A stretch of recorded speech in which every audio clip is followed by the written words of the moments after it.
बोली, माँ बोली कि बहुत भीड़ होगी, किधर तू गिर पड़ जाएगी, पर नहीं मानी। तो उसने माँ से 2 लड्डू और 1 घंटी में पानी लिया। बोली 1 लड्डू तो गणेश जी को महाराज को खिलाकर पानी पिला देना, दूसरा लड्डू तू खाकर पानी पी लेना। लड़की मेले में चली गई। मेला खत्म होने पर सब अपने अपने घर आने लगे। लड़की वहीं बैठ गई। वह बोली 1 लड्डू तुमको, 1 लड्डू मुझको। इस तरह सारी रात बीत गई। गणेश जी ने सोचा कि लड्डू नहीं खाऊंगा तो लड़की घर नहीं जाएगी। छोटा सा रूप बनाकर आया, लड़की से 1 लड्डू लेकर खाया, पानी पी लिया। कहा कि कुछ मांगे। लड़की बोली अन्न मांगू, धन मांगू, लक्ष्मी मांगू, नौखंड महल मांगू, बांदी मांगू, खूंटी हार, शेष भरतार, रुंझुन बैल, बस इतना ही मांगू। गणेश जी बोले छोटी सी दिखती है पर सब कुछ मांग लिया, अब तेरे घर जात सब कुछ मिलेगा। घर आई तो लड़की की माँ बोली इतनी देर कहाँ लगाई। लड़की कहने लगी मैं गणेश जी को लड्डू खिलाकर पानी पिलाकर गणेश जी महाराज की कृपा से सब कुछ हो गया। गणेश जी महाराज जैसे उसको दिया वैसे कहते सुनते उस हमारे और हमारे परिवार को, सुनने वालों को, सबको देना। बोलो सूर्य नारायण भगवान की, बोलो लक्ष्मी माता की जय। एक ब्राह्मण था, हर रोज पीपल में जल चढ़ाने जाता। पीपल में से एक लड़की कहती पिताजी मैं तेरे साथ चलूंगी। ब्राह्मण सूखने लगा। ब्राह्मणी बोली क्यों सूखते जाओ। ब्राह्मण बोला पीपल में से एक लड़की कहती पिताजी मैं तेरे साथ चलूंगी। बोली कल ले आना, जहाँ 6 खाएंगे वहाँ 7वीं भी खा लेगी। दूसरे दिन ले आया। उस दिन आटा मांगने गया तो थैली भर भर के मिला। आटा छानने लगी। बोली माँ मैं छानूंगी ना, पावनी बेटी धोली हो जाएगी ना, मैं तो छानूंगी। उसने छाना, परात भर गई। खाना बनाने में लगी तब मैं भी बोली माँ मैं बनाऊंगी। माँ बोली ना बेटा तेरी उंगली चल जाएगी। ना माँ मैं ही बनाऊंगी। रसोई में 36 प्रकार के भोजन बनाए, सबने पेट भर भर के खिलाया। दूसरे दिन और दिन भूखे रहते थे, उस दिन पेट भर के खाया। अब थोड़ी देर बाद उनका भाई आया, बोला जीजी मुझे भूख लग गया, रोटी खाऊंगा। बहन सोच में पड़ गई, सबने खा लिया, कहाँ से खिलाऊंगी। बेटी बोली माँ क्या बात है, तेरा मामा है रोटी खाएगा। रसोई में गया, 36 प्रकार के भोजन बनाए, लाकर मामा को जिमा दिया। जीजी ऐसा भोजन मैंने कभी ना खाया जैसा आज खाया। भाई तेरी पावनी भांजी आई, उसने बनाया था। मामा खाकर चला गया। शाम हुई और बोली माँ चौकी पर दीवा जलाकर बैठा दो, मैं कोठी में सोऊंगी। ना बेटी तू डर जाएगी ना, मैं तो कोठे में ही सोऊंगी। कोठे में सो गई। आधी रात को उठी, चारों तरफ आँख फिराई, धनी धन हो गया, जाने लगी। बाहर बूढ़ा ब्राह्मण सो रहा था। बेटी तू कहाँ चली। माँ वह बोली मैं तो लक्ष्मी माता हूँ, इसके घर 6 बेटी थी, दरिद्र दूर करने जा रही, तेरा ने करवाया तू भी करा ले। उसके घर में चारों तरफ आँख फिराई, धनी धन हो गया। सवेरे उठकर ढूंढने लगे, पावनी बेटी कहाँ गई। ब्राह्मण बोला वह तो लक्ष्मी माता थी, तेरे साथ साथ मेरा भी दिल दर्द दूर करी है लक्ष्मी माता, जैसे उसके दिल दर्द दूर करे वैसे कहते सुनते सबके करना और हमें और हमारे परिवार के सबके करना।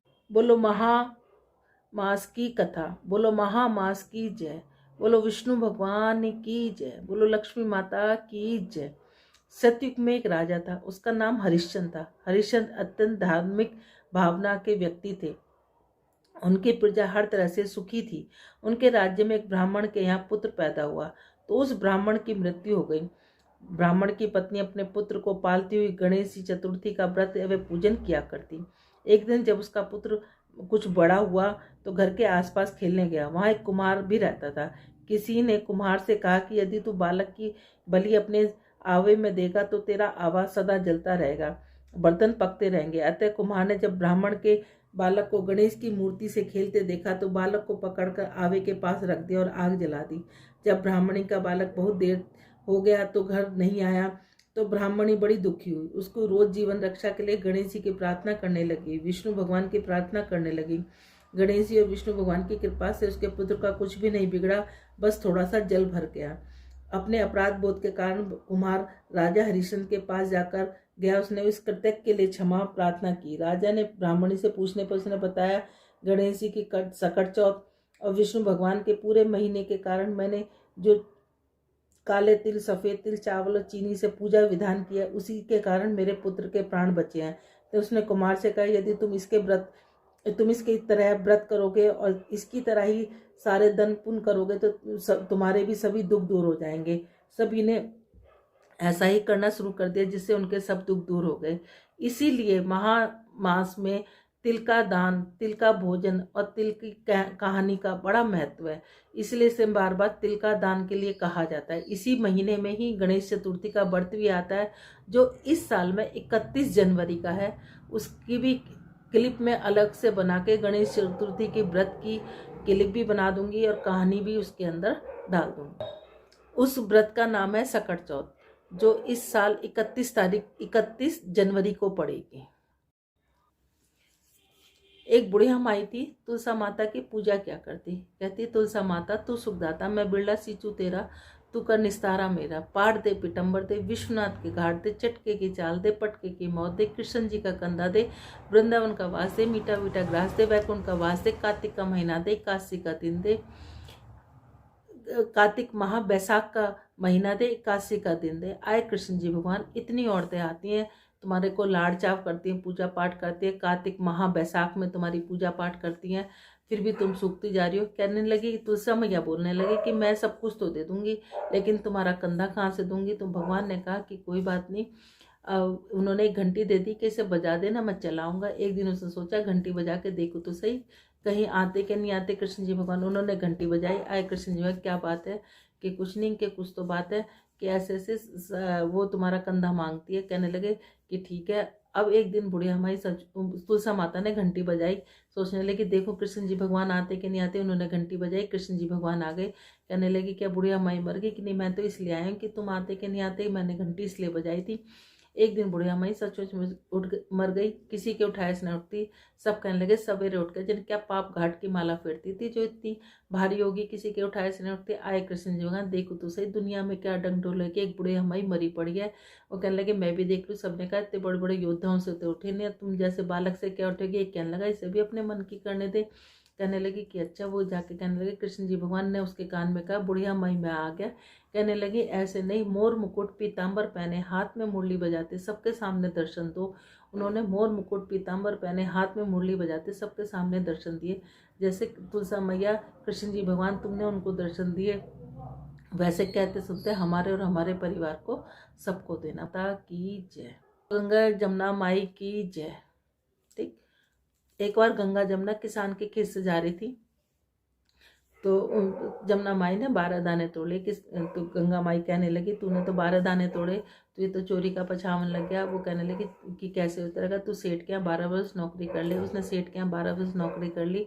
अब उसने सेठ से जाके कहा कि मैं तेरे घर 12 वर्ष नौकरी करूंगी, लेकिन बर्तन नहीं मांजूंगी, झाड़ू नहीं लगाऊंगी, दिया नहीं चासूंगी। उसने कहा बहुत काम करने वाली है, जरा जो काम दिल करे वो काम कर ले। अब गंगा जमुना माई वहाँ रहकर काम करने लगी। 12 वर्ष बाद आया गंगा का नहान, गंगा का मेला लगा बड़ा। तो वहाँ जाके सेठ सेठानी गंगा नहाने जाने लगे। तो वो कहने लगे कि तुम भी चलो, कि नहीं कि मैं नहीं जाऊँगी। कि उन्होंने कहा कि मेरा ये सोने का टका मेरी बहन गंगा को दे देना।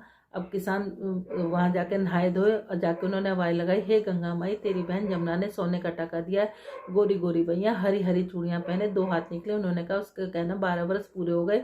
उन्होंने जाकर कहा कि ये 12 वर्ष पूरे हो गए। तो कहने लगे कि ठीक है, कि ठीक है। अब उसने आके कहा गंगा जी से आके सेठ सेठानी ने कहा कि तुम्हारे 12 वर्ष पूरे हो गए। वो सहज धारा भर के बह निकली। सेठ सेठानी बड़ा दुख मनाने लगे, औंधे पड़ गए कि हमसे तो बड़ा दोष लग गया हमें तो, क्योंकि हमने जमुना माई से काम कराया। अब गंगा माई ने पूछा कि तूने कुछ कह के आई है, धीरज बंधा के आई। न मैं उन्हें कुछ कह के आई न धीरज बंधा के आई।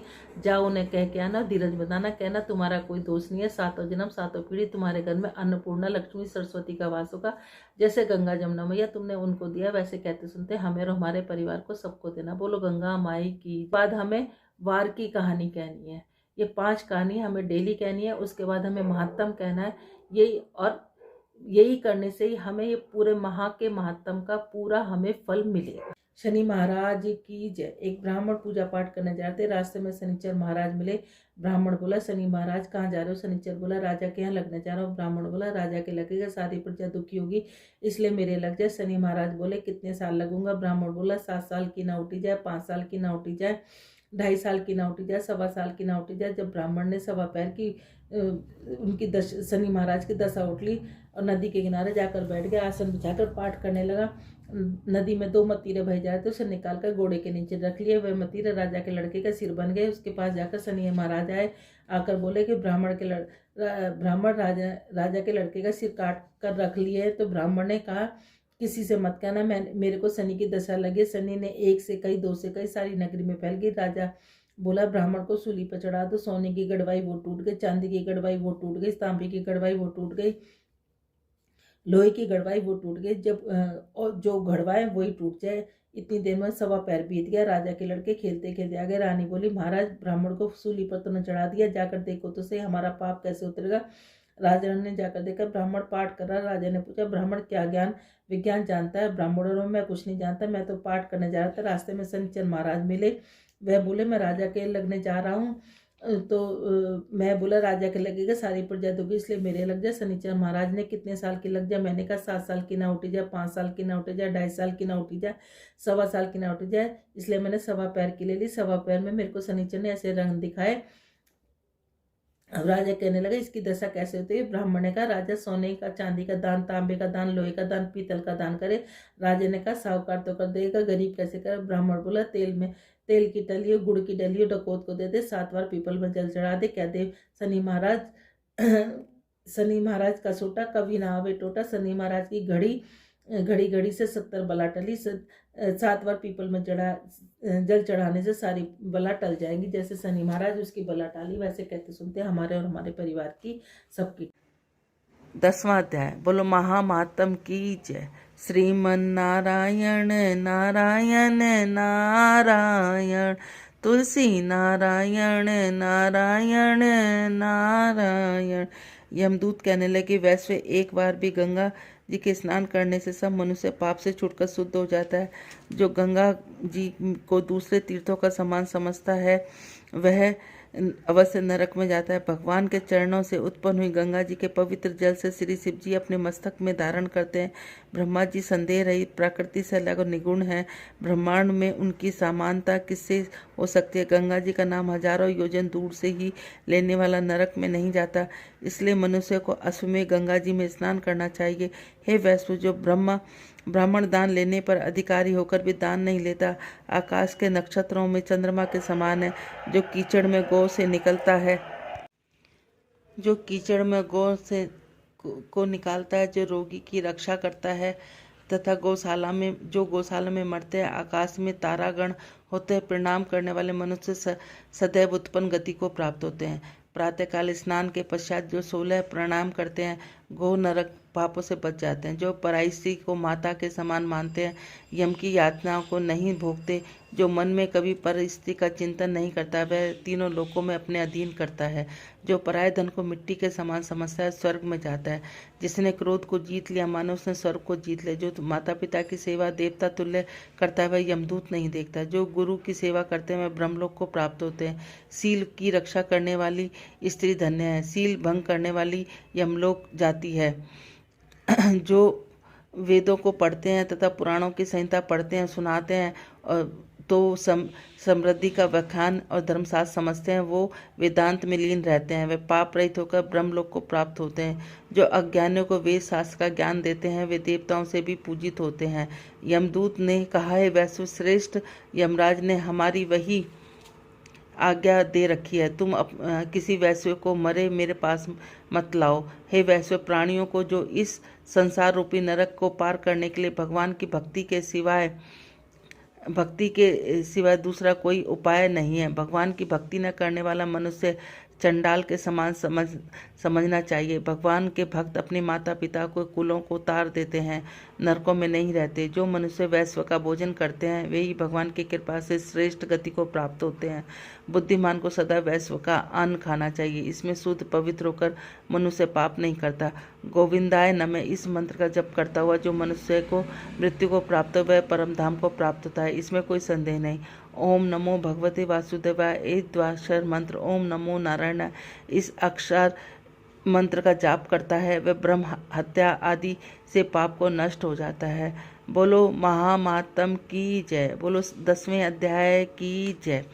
श्रीमन नारायण नारायण नारायण, लक्ष्मी नारायण नारायण नारायण, तुलसी नारायण नारायण नारायण, श्रीमन नारायण नारायण नारायण।